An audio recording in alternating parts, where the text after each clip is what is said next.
Hello everyone and বিয়ে বাড়ি করতে করতে তো ফাইনালি বিয়ে শেষই হয়ে গেল। লাস্ট একটাই প্রোগ্রাম বাকি, সেটা হলো রিসেপশন পার্টি। তো চলো তোমাদের সাথে আজকে শেয়ার করে নিই reception party get ready with me video. তো আমি ঠিক করেছি ব্ল্যাক আর এই রেড কালারের বর্ডারওয়ালা শাড়িটা পরবো। ব্ল্যাক তো নেভার গোজ রং, তো আমি এই তসরের সুন্দর ব্ল্যাক কালারের শাড়িটা পরবো। তো হ্যাঁ, বোন আমাকে মেকআপ করে দিচ্ছে ফার্স্ট টাইম। বোনও একটু স্মোকি আইস ট্রাই করলো, ভালোই হয়েছে বলো। তো তারপরে তো আলটিমেটলি আমি শাড়ি নিয়ে নিজেই পরতে শুরু করলাম। আমি তো শাড়ি পরি, বাট আমার মার কখনোই পছন্দ হয় না। অ্যাকচুয়ালি না, সত্যি কথা বলতে আমার নিজেরও পছন্দ হয় না। তো মার তো লাস্টে একটু না একটু কারিগরি করতেই হয়। মা কুচি টুচিগুলো সব নিজেই করে দিয়েছে, আমি একবার পরেছি তারপরেও। তো তারপরে এখন আঁচল ঠিক করে দিয়েছে, অ্যান্ড তারপরে ভাবলাম একটা টিপ পরে নিই ছোটো মতন। বাট ওই বড় বড় নখ থাকলে যেটা হয়, একবার উপর হয়ে যায় একবার নিচু হয়ে যায়।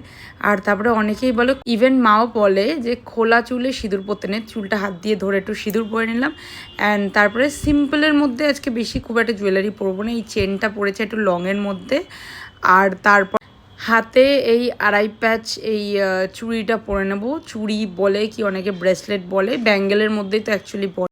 দেন ভাবছিলাম কি ইয়ারিং পরবো, তো তারপরে এই ইয়ারিংটা দেখলাম একদম ম্যাচিং হয়ে গেছে। দেখো একটু ব্ল্যাকও আছে আর আমার শাড়িটাও ব্ল্যাক।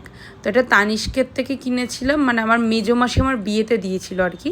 তো ইয়ারিংটা পরে নিলাম। প্রথমে পরতে গিয়ে গুজিটাই পড়ে গেছিলো, অ্যান্ড দেন তারপরে গুজিটা আবার পাওয়া গেল ফাইনালি। দেখো সোনার গুজি তো এমনি গুজি হলে এত প্রবলেম হয় না। অ্যান্ড লাস্ট টাচ আপ আমার বোনের, সেটা হলো লিপস্টিক পরিয়ে দিল একটু। আর তারপরে আমি মঙ্গলসূত্রটাও পরে নিয়েছি, কারণ মা দুটোর মধ্যে একটা পরতে বলেছিল। তো তারপর দেখলাম মা বললো মঙ্গলসূত্রটাও পর, দুটোই ভালো লাগছে। আর যেহেতু এই হাতটা খালি, মা বললো শাড়ি পরে না দুটো হাতে কিছু না পরলে ভাল লাগে না। তো এই হাতে একটা ঘড়ি পরে নিয়েছি। এমনিও ঘড়ি পরলে এত বড় আঁচলে কেউ দেখতেও পারবো না। তারপরে একটু পারফিউম গায়ে দিয়ে নিয়েছি। অ্যান্ড ফাইনালি আমি রেডি। আর আমার মা ওখানে আমি যেগুলো নোংরা করে রেখেছি সেগুলো কোচাচ্ছে। আর এই শাড়িটা আমি এথনিক বুটিক থেকে নিয়েছিলাম। তো